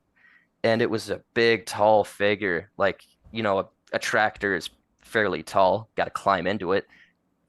This thing was just like it was standing outside a car window. And deep voice, hey, you okay in there? And since I was in sleep paralysis, I willed out like a mumble, like, and then it just said okay and walked away. And then when I fully woke up, I opened up the door and said, I'm okay. Shut the door, locked the doors, and I was like, holy shit. I mean, holy crap. Has it stopped? Have you had anything like really recent? The most recent thing was sleep paralysis again, but my head's on my steering wheel, forehead forward towards the horn, and these voices come up again saying, hey, what's up? It's not like any sort of figure. It's just lots of voices. And it was like in my mind, a portal was opening up and it felt like my head was trying to get dragged into it. But my sleep paralysis, it felt like I was fighting my paralysis to like lift my head up away. And I think that struggle and growing closer to Jesus pretty much just took it all away. No more sleep paralysis, no more voices, nothing crazy that's happening anymore. To go back to that spirit guide woman, I was saying that she kept talking to me in my dreams because my wife woke me up, and I was in like my half sleep, half awake, and I said, she said, I'm gonna get a black eye. I better buy a gun. And she's like, why? And I'm like, what? What do you mean? What did I, what? So I didn't even know. I said, but yeah. That's wild. Well, it sounds like there's some demons there. Well, not anymore. All gone. That's a good thing. The demons were the first to see Jesus in the scripture, right? With Legion. When they see him walking, and the man filled with Legion, I am Legion, comes to be basically exorcised, and he sets all the demons into the pigs and makes them jump off a cliff. I think I realized since I wasn't in control, that's kind of when I had to turn to God, and then something changed. But yeah, the story sounds so fantastical and crazy. So I've just there it is. I've heard crazier stories, man. And the truck driver thing, I mean, you know how if you've listened to us, we've got truck drivers calling with really wild stories. So oh yeah. I'm just glad that you're not playing with those crazy boxes anymore or visiting spirit guides. Yeah, probably not supposed to touch that. I don't think it's like Ouija boards. I didn't know that when I was a kid. I didn't really think that one way or the other about it. But now I do think it's not good. And I think they open up a portal. Also, if I can offer any advice, shooting at ghosts is a great way to put holes in your walls. Well, I think it was supposed to be like a prophetic thing. I don't know. Nothing ever happened and came from it. So, because my wife's repeated back, I said, she said, better buy a gun or I'm gonna get a black eye. So nothing ever happens. So that's why I'm just like, this lady is pure evil. I don't know if that's the demon or what, but well, she's some sort of gone. sorceress, some sort of witch. You know, witches are also in the Bible, communicating with the dead. You know, and there's been callers who have different interpretations of what that means and how you're supposed to go about it, even as Christians, talking to the dead. I think it could be, you know, it could open up a lot of bad stuff. He also mentioned black eyes, which we have that club. I know. Yep. So depending on which side that eye was, yeah, feels another conspiracy entirely. Yep. Well, sounds like you've dodged something bad, despite having sleep paralysis and having this weird visit with a spirit guide. But thank you for calling in. Yeah, thank you for listening. Of course, man. Have a good night. You too. Have you had sleep paralysis? I feel like I had it one time, but it's also hard to tell. Right. It could have just been the muscle relaxer I took that night. It might have helped, like, yeah. It's one of those things, but like the thing about this, the most people go to with sleep paralysis is this feeling of being surrounded by this like impending evil or doom. I didn't have that kind of an experience. My experience wasn't really out of body. It was the exact opposite. I was locked in my own, you know, kind of frame.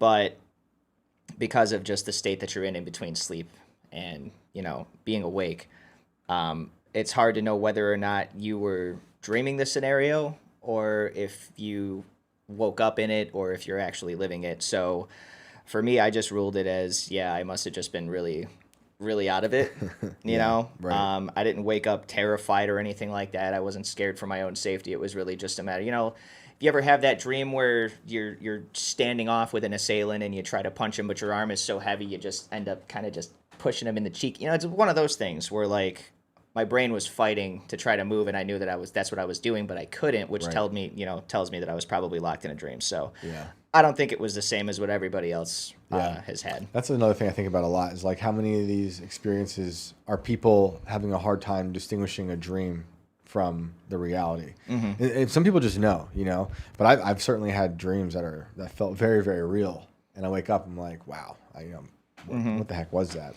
And like for me, a good sleep start, you know, when like you're kind of in the point between falling asleep and being awake, and all of a sudden you feel like you're falling off a cliff. So you're like, oh yeah, you know, those always suck, but those jar me completely awake when they happen. Oh, like that's like a physical, like, you know. Yep. So it's a little different for me on that, but still also pretty crazy. Oh yeah, the sleep paralysis is nuts. I've only had that one experience, but there's people who are, you know, they deal with it constantly, and that's crazy.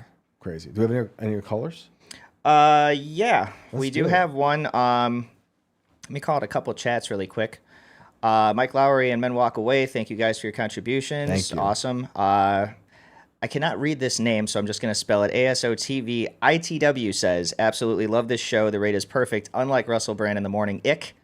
By the way, we have absolutely no idea what's under the water. Sub 5% of bodies of water are explored. That's it. Spot on. Anyone out there with stories about the water, I want to hear about it. Yeah, we haven't gotten into that yet. You know, there was a new Loch Ness picture or video recently. Maybe we can get to that after the caller. Yeah. Oh, man. Yeah, we should do that. Yeah, totally. Freedom Sherry also says, if y'all truly want somebody connected and is a shaman, look me up because people confuse religion from spirituality. So sad I have no issues with Christians, only folk that are extremists. Well, Sherry, I say this to you, call in. Yeah. Whenever you want to. Link is below. And we'll get you on the show and we can hash it out. Very awesome. Thank you for your input and your donation. And let's get into... Okay, so the other thing I'm going to mention, guys, is when you're joining these Zoom meetings, you do have an opportunity to put your name in so that we can identify you, you know, however you want to be seen on the show. Right now, we are going to go to somebody named Google Pixel 9 Pro XL. Sick. So just so you understand, if you don't put a name in, we're just going to call you by your device. That might be their family name. We don't know. Unless we're actually getting a call from a physical Google Pixel 9. Uh-oh. So, but let's find out. Let's bring this person onto the broadcast. Hello. Google Pixel 9 Pro XL, you are live on Inverted World. What's up?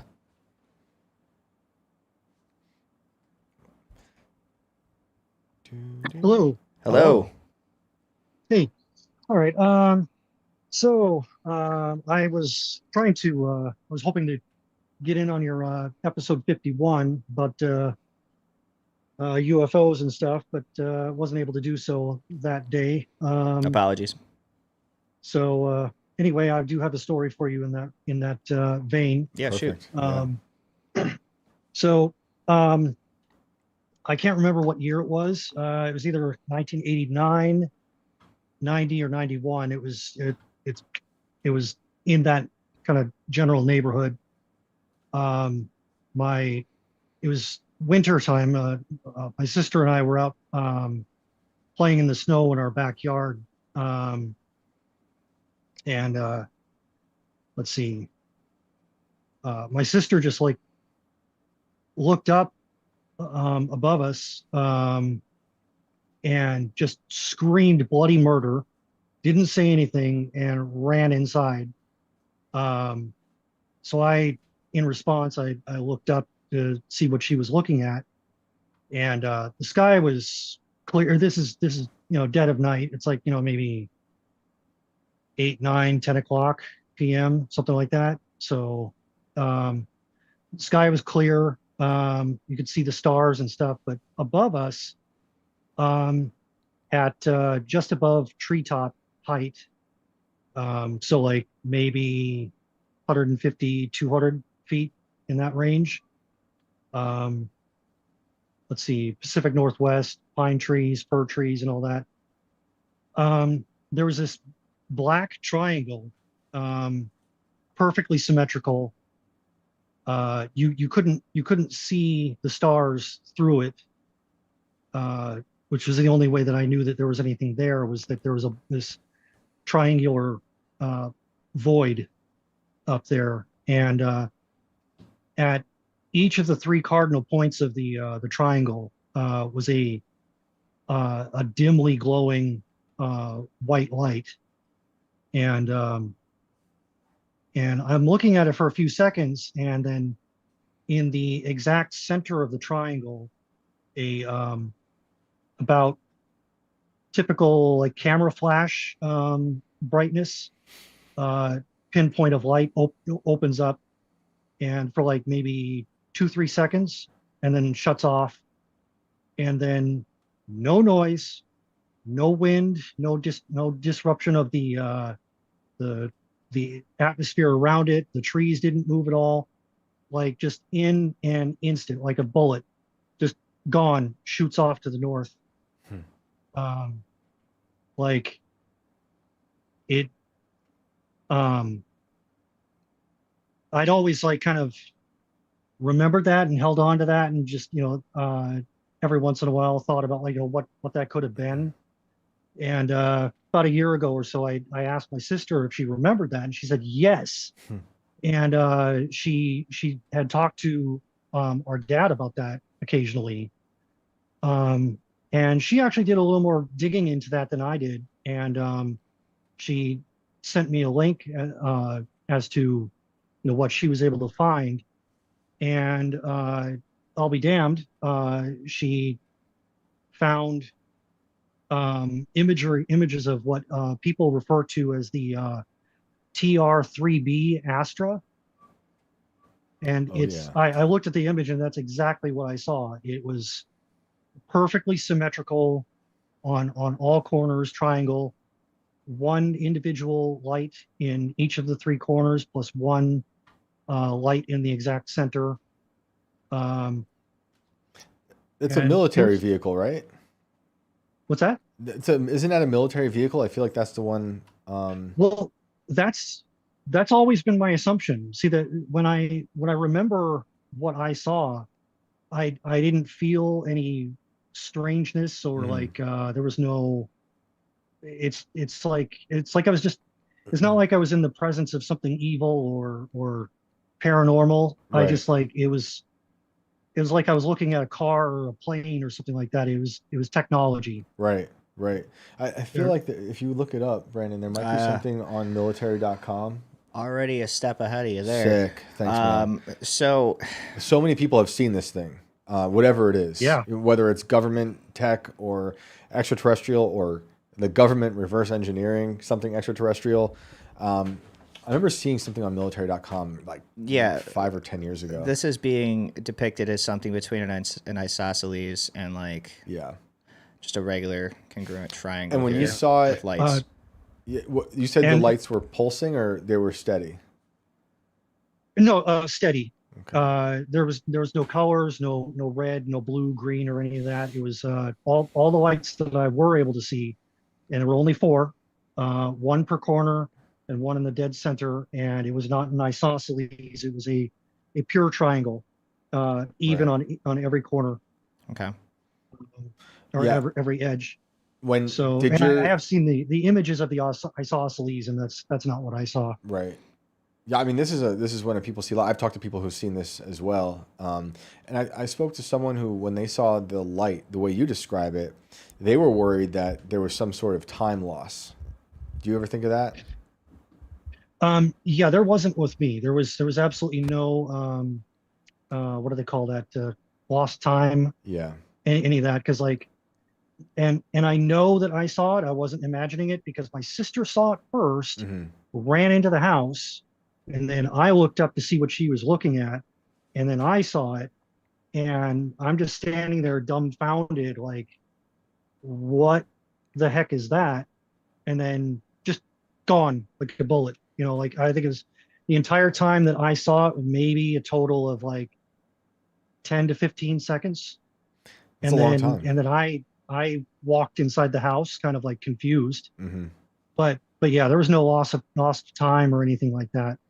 And you said there was snow on the ground. Did you happen to notice? I mean, I know this is so long ago, but like, did the light reach the ground or reflect off the snow? Probably when the flash went off, but beforehand, no, not really. The light, the 3 corner lights were putting out noticeable light, but not only if you were looking at it. It wasn't like illuminating the ground. Right. Okay. And could you describe that light one more time? Like, did it move when it flashed, and like the type of color it was? No, it was so still it might as well have been anchored to the ground. The whole thing was like perfectly motionless until it just shot off to the north. Do you think? I'm sorry. Continue. Where we were living at the time, not incredibly far from what's now known as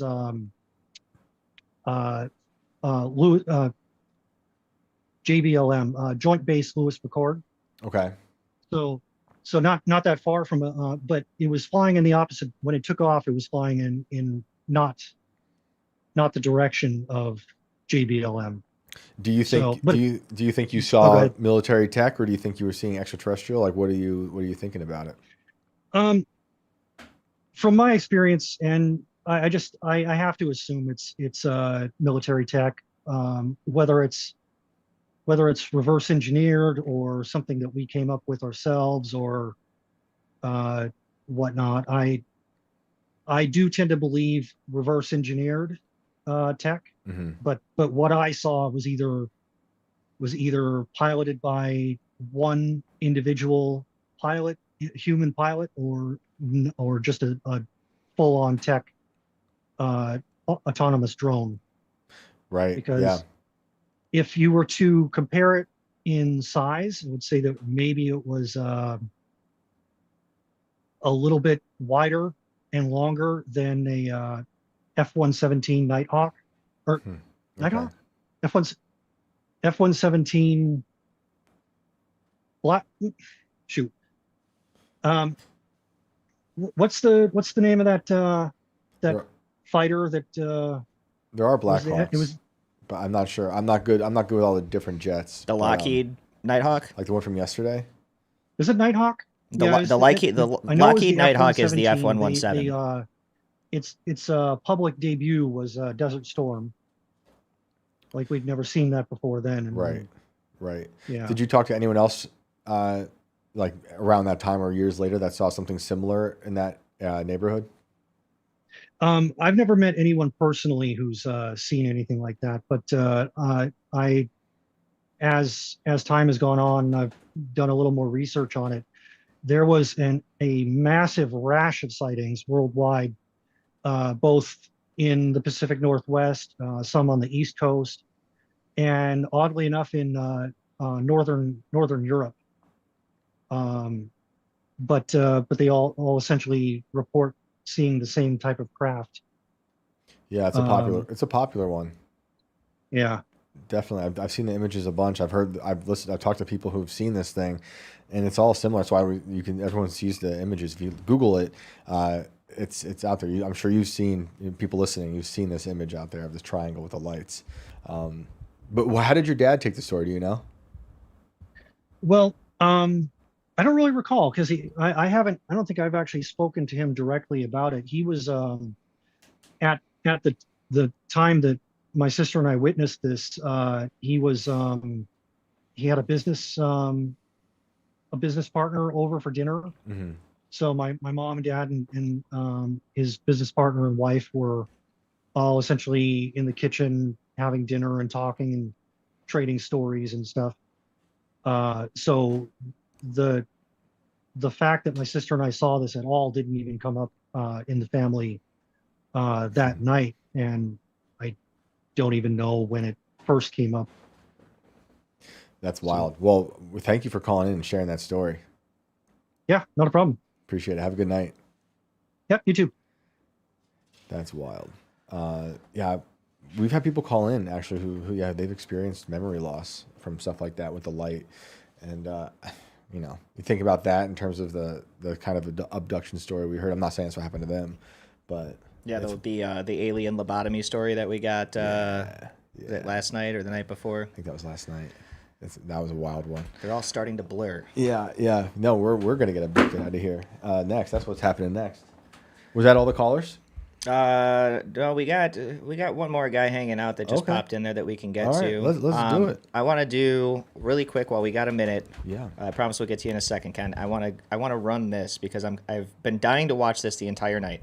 Which is this? This is the nuclear preparedness PSA with captions posted by the NYC Emergency Management Group. So I feel like I can't tell directly, but it looks like it's partially animated. So have you seen this? I have not watched it yet. Oh yeah. I didn't get a chance to review it before the show.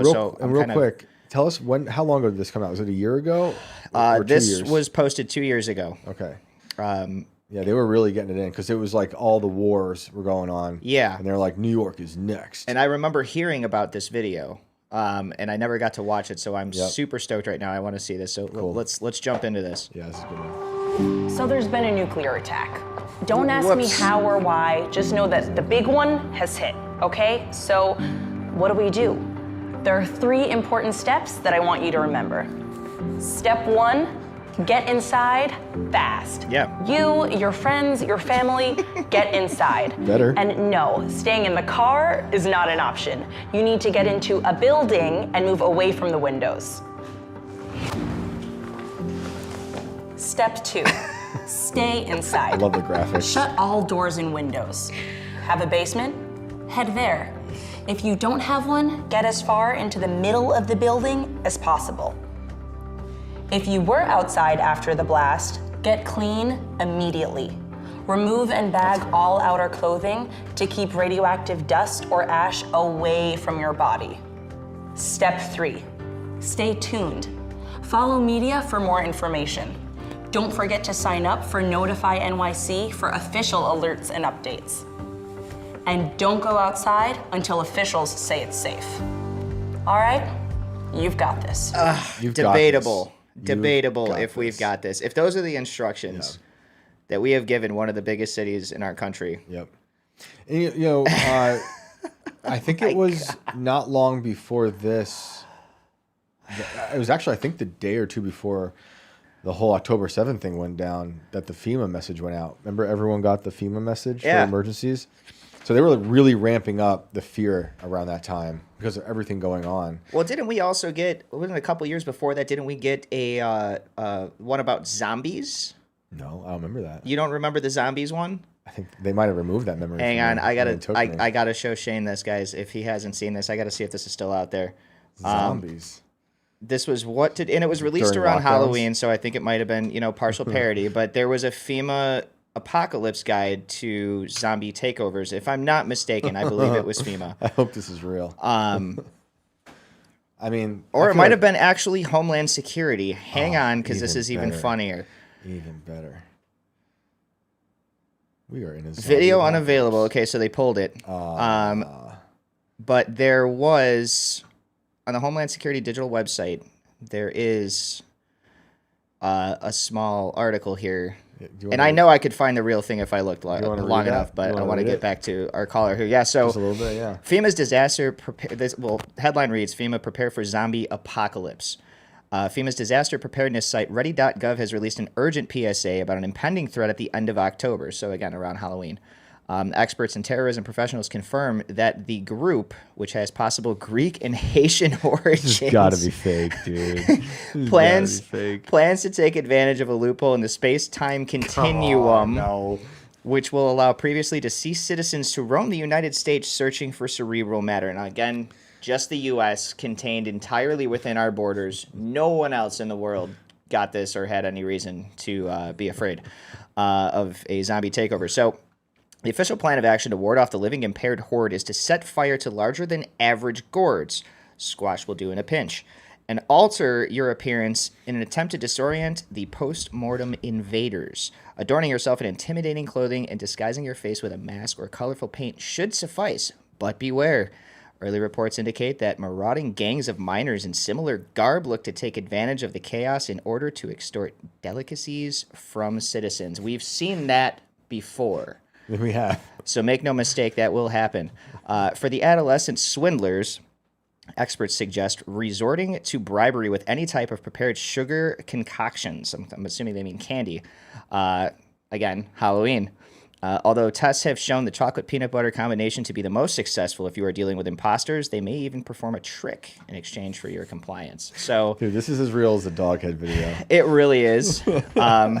And closing it out, however, it should be easy to determine whether or not the threat is legitimate, as the oxygen-intolerant beings will have a very distinct and pungent aroma, death, and will likely be missing large sections of flesh and or bone material. If you do find yourself facing the undead domestic terrorists, FEMA's official survival tips include traveling light, having a family plan, stocking up on supplies, looking for safe areas. Now, no mention of staying in your home and taking a shower here. Also, like, their survival tips are way more vague than the rest of those paragraphs. Yeah, but in comparison to what they just told New York City 2 years ago about what to do if there were a nuclear apocalypse, stay inside, take a shower, turn on the podcast, I guess. I was in New York not that long ago. I mean, I lived there my whole life. It was going through an apocalypse type scenario during COVID. I mean, it wasn't the real deal, but it was really bad. We had psychopaths running that state. And there was a spike in paranormal activity around that same time too. Insane. That is hilarious. I never saw that. But, is my mic cutting out? Or was it just my headphones? No, there was a little screwery happening there. Yeah. All right. The gremlins are here. So let's take the caller then. Yeah, let's get to Ken without further ado. Thanks for waiting. Ken, appreciate you waiting. Let's see if you get him in here. Ken, I do not see a mic for you, sir. If you could, see if you can get your mic on. She's like, stay inside and listen to Andrew Cuomo and subscribe to the New York Times.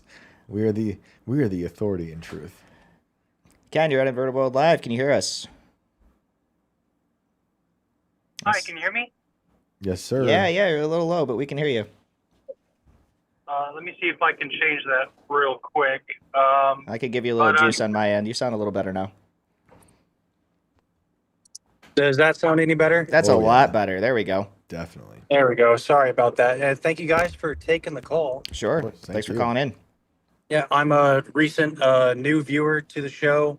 I do a whole bunch of driving for work, and I've been running out of podcasts, found you guys, and I was actually in the middle of the woods in Michigan earlier today, and I had to pause last night's show because that dude started talking about Bigfoot in Michigan. And I did not want to deal with listening to that while I was by myself in the woods. Fair enough. But that's great. Well, thank you for tuning in. We appreciate it. Yeah, of course. But from listening to the show, had me like racking my brain for any kind of stuff like this that's happened to me, and something that jumped out in my mind that I haven't thought about in a long time was something. I don't know how to quantify it. Uh, I don't. I'm not sure if I should say it was a vision or something, or if I was in a trance. But I was a young child. I was at my grandmother's in Indiana, and I had just gotten there because it was right after 9/11, and both my parents were in the military. So my family came and scooped me up and drove me back to Indiana while my parents had to go do their thing. But what I saw, I'll do my best to describe it. It's imagine if you were at the bottom of a canyon, but you cannot see the sides of the canyon, so everything is pitch black, but you know you're kind of surrounded, but there's free space above you. And I'm traveling, just walking through this canyon, and everything's all pitch black, and I more or less turn a corner somehow, I suppose, and I start seeing these I want to call them crystals or just magnificent, like brilliantly white rocks starting to pop up every so often, and then they become more common and more common. And then they all start looking a bunch more just vibrant and like glowing. And then it turns into the whole canyon looking like this. And as I'm walking towards like the most brilliant white area, I guess, for what I feel like I need to go walk towards or I'm most interested in trying to find, I can hear my aunt and my grandmother talking. And then it kind of pulls me back a bit from what I'm seeing, what I'm walking through. And then I can hear they're talking more and more distinct, more, I can actually make out like what they're saying. And it turns out that apparently this whole time I was seeing this stuff, I had my face just face in on a pillow, like laying on the floor. And after that, I was just so curious, so intrigued as to what in the world I saw. I tried to recreate it, being a good like 5-year-old scientist. Let's do the same thing and see what happens. Repeat the experiment or whatever. But I've never been able to recreate or find that experience again, or find whatever it was I saw. And just to, I don't know, the last little thing would be it felt completely real. It didn't feel like a dream. Everything felt concrete. And I have no idea what in the world that was, but it's something that's always been like nagging in the back of my head. And it's like I hesitate to say, it's like, oh, did I almost just suffocate lying face down on the floor? And was that what was going on, or did you have memory of going to lay down, or like did you just kind of slip into this vision and then they found you on the pillow? So that's the thing, is I was quite young, but I don't have any memories beforehand of what was going on. It was just when I think of it and when I do my best to remember at the time, it was just I was in that place walking through and then got sucked out of it. Have you done any lucid dreaming after that? I've done my best to, but I don't think I've been able to ever really like catch the spark again, if that makes sense. Yeah. I don't think I've ever lucid dreamt. I don't know if you have you. It's like some people can just do it. I'm not saying that's what happened with you, but it's a possibility, right? And sometimes when you're a child, I think you are susceptible to a lot of that stuff. and these things we slip into, whether it's a vision or a dream, they definitely feel more real. But it sounds like what you experienced was very visceral, and like you were there or something. You know, I've talked to people who think they've gone through portals and they've wind up in somewhere else. But then other people argue, well, how do you differentiate from a dream, you know, from the reality of slipping through a portal? You know, it's hard to accept that for some people. But yeah, I don't know. Did you have any other interpretation of it? Or I know you've been thinking about it for a while, but like, are you thinking maybe you just fell into like a deeper sleep and were lucid dreaming, or what are you thinking? So as I kind of hit about a second ago, it's like I guess worry in the back of my head. It's like, oh, did I almost just die? And it was like a my near-death version of the tunnel and the white light, Mm-hmm. or was it something else? Because I do not dream often, but I can definitely tell like when I am dreaming. I guess so. I guess I don't really lucid dream. I don't have control over it. Mm-hmm. But when I'm in the moment of a dream, I do know that I am dreaming, but I'm still, I guess, at will to whatever dream state. Like I'm not dictating it. Right. It really, like, thinking about it more, it really does feel like I was just somewhere else, maybe not bodily, but completely mentally. You know, And some other things I've heard from people who had these kind of stories that they just can't make sense of it, whether it's dreams or, you know, a near-death experience or something. I don't know if I believe in these so much, but I've heard a lot of these stories, and these people really do, is that maybe it was like a past life memory. You know, because some of those things I think are really easy to dismiss, but I've talked to people who, you know, and family members of these people, and they're like, we don't know how this person knew all these things. And at young ages, most of these stories are like young ages. Like one in particular was a kid who was maybe 6 or 7, who had a very vivid, he could describe the inside of like a warplane from like World War II. You know, and then no one knew how he knew these things. You know, and that was their interpretation. It must be a past life, someone else, because they had someone in their family who was flying those planes. But it's just another thing to consider. that'll be some really good things to think about. Well, thank you for calling. We appreciate it. Yeah, thank you guys. Thanks for tuning in, man. We really, really, really appreciate it. Have a good night. Thanks, Ken. All right. You too. Bye-bye. Man, my dream, I haven't had a good dream in a while.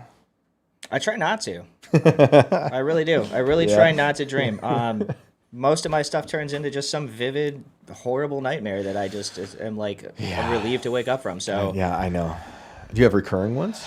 That's the screwed up part. Is no. It's always some different horrifying experience just taking place in real time in my head. Yeah, I had a lot of crazy nightmares as a kid. Yeah. Go figure. This is what I do now. Yeah. This is my exposure therapy. The calling. Yeah. Do we have any other callers? We do got one more guy we could get to. We got about 7 to 10 minutes or so. Let's do it. Close them out. Let's do it. We got one more guy in there. So our last caller. And thank you guys so much for tuning in tonight. You know, we'll be back tomorrow night at 10 o'clock and take your calls then. We look forward to it. But let's take one more. Yep, and thanks to everybody that's been hanging out the entire night with us.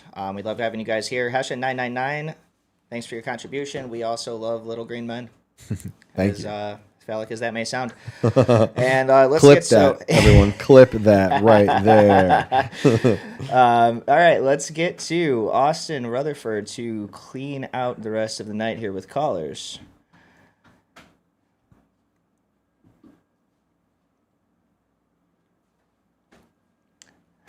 All right, Austin, you are on Inverted World Live. Can you unmute?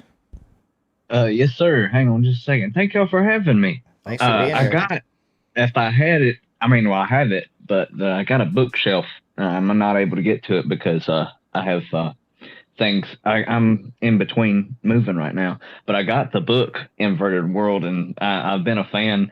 I haven't finished it. I got to this part where you talk about being in a simulation, and that was and then life happened. I hadn't been able to pick it up from there, but I got that far. I liked your section on aliens and having the blasting signals up into space. But thank y'all for having me. Thank Is you. there a theme, or because I don't want to derail the show. We're I just wanted to freewheeling. say I appreciate you guys for having me on. Nah, man, we could talk about whatever you want to talk about. Yeah, absolutely. And thank you for getting the book. That's amazing. Really appreciate it. Oh, but no problem at all. Whatever you want to talk about. I seen the post and it said call in if you have a sighting or something like that. So I just wanted to say I had 2 cryptid sightings, and I was like, I'll just contribute to the show. I've been following y'all for a while. I love the show. But yeah, I know we're pressed for time, so I'll just make it quick. The first cryptid sighting I had, I doubt myself because I was so young. The only thing that makes me question it is I've never had anything like it happen again. But the first cryptid sighting was, I think I was in either the 3rd grade or the 4th grade. I know it was sometime in June, and I was just out of school, and we were going to the beach, and before we headed out to the beach, I was like, I want to take one last look around the house and stuff before we head out, because we'll be heading out in an hour.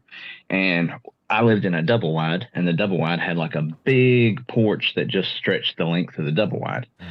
So I walked out to the edge of the porch, and I think this was 2003, 2004. And I walked out to the edge of the porch, and past the edge of the porch, there's just a small section of yard. And then after that, there's a pine thicket. I think that it had been forced. I think that somebody had forested some pines, and then they were regrowing up. I think that's, and they also had, we were renting the trailer at the time, but they had dumped some bricks right there beside the pine thicket, and like just some wild grass had grown up. But sitting in it, what looked to me, and I've never seen anything like it, since. And I can't really weigh in on what it was. I've just, but it looked to me like a werewolf, just sitting, just crouched, and it had the head of a wolf, and then its body looked like a UFC fighter. And I think I might have recognized that at the time. Like UFC, this was 2003, and we didn't have like YouTube and stuff. I think YouTube came out, was it 2007? Yeah, I think is when YouTube 2005, came out. 2006, yeah. Yeah. But I know that like tap out was like really popular in Walmarts, and like they had tap out gear and stuff like that. And I just remember like thinking how wiry this thing looked, and I was like, this looks like one of them MMA tap out guys that it'd flash up on TV, and it'd be like buy pay-per-view or something like that of the fight. But like I think it'd probably been around for a while, but with limited internet and stuff, I didn't know about UFC and I didn't know about MMA, but I'd seen like flashes of it, and the tap out gear was starting to become popular. And I was like, this looks like one of them guys on TV, like just from like the tap out from the advertisements and stuff. And I was like just amazed at how wiry this thing looked, and it was just crouched with ease. And I just started to back up, and I was freaked out and I started to back up, and I think they had, for our double wide, it had the porch that stretched the length of the double wide, and then past that there was a little carport, and it was like sheltered carport, so it made like a wall. So I started to back up really slowly, and then I just took off running and ran back inside. And I was like, if this thing runs after me, I don't know how I'm going to escape it, because I'm not the fastest. But yeah, I've never seen anything like that since, but I do concede that I was I remember being in the 3rd grade, and it was like the summer of, going into the 4th grade. So a little kid, your imagination runs wild, but my imagination has never done anything like that before or since. Did it see you? Do you think it saw you? I'm sorry. What? Do you think it saw you? Did you look at each other? That's the thing that I do remember from my memory, is that it wasn't looking at me directly. It's almost like it was just so intently looking at the house past my trailer, and it was just staring intently at that house. Like it, I don't know if it zoned in, but it was like focused in, hyper focused in on that house. It looked like it. I couldn't give you details about the face exactly, but I could see the angle of the snout. It had a pretty long maw, and it just seemed to give off that vibe, like it was focused on that house. And it had a wolf's head, but then but like with the body, I do remember it was pale. It was like a off-white, like gray off-white. And I couldn't, like with the body and stuff, I didn't see that much hair, but I remember seeing like the definition and how wiry. And I remember, I don't know why it stood out to me, but I remember, because like the UFC build, how they have that, because their core is really strong, how they have that V coming up. I do remember that. Like I was like, this thing it's on another level. Like it just looked like it was built to just like, I'm not like, I hate to sound like I'm over exact, but it looked like the whole thing was a weapon. You know, just like how a fighter looks, how a UF fighter, like he looks and he walks out onto the stage. I mean, and you see how like agile they are. It looked like they just like, even just sitting, just crouched, it looked like it was just a perfectly honed weapon. Did you tell your family? I'm sorry, do what? Did you tell your family after you saw it? I did. And of course, you know, they didn't believe me. Like they might have considered it. And I was obsessed with like cryptids and stuff ever since. But like Mom was like, you need to stop looking into that stuff, because she's like, we're not like, we don't say very religious, but I mean, we're Christian, we're a Christian household. And she's like, I don't know. She's like, I think that might be a bit demonic, and I don't think you need to be looking into it. And I was like, well, I just seen it, and I don't, you know, I was like, that's still trying to, I guess, square that circle or whatever. It's like you don't see it, and I've never seen anything like it before. And you know, in these documentaries, they say mistaken identification, or is your imagination running wild with me? Mm-hmm. And I would give that, because I was, you know, a third grade going to be a fourth grader, but my imagination's never done anything like that since. You know what I mean? I've never rounded a corner and been like, oh, you know what I mean? It's never recreated like that. And here I am, you know, in my just came into my 30s. You know, it's just never happened like that. So it makes me wonder. The other sighting, my dad and me, we were sitting together. We were up in a deer stand, and it was about November, and we both seen it. We both were sober. I was either a senior or a junior in high school, and this is one detail that I feel like for people who get accused for mistaken identification, or there's a famous saying, and I get it. But they say, you know, if you go out looking for something, you're going to find it. Mm-hmm.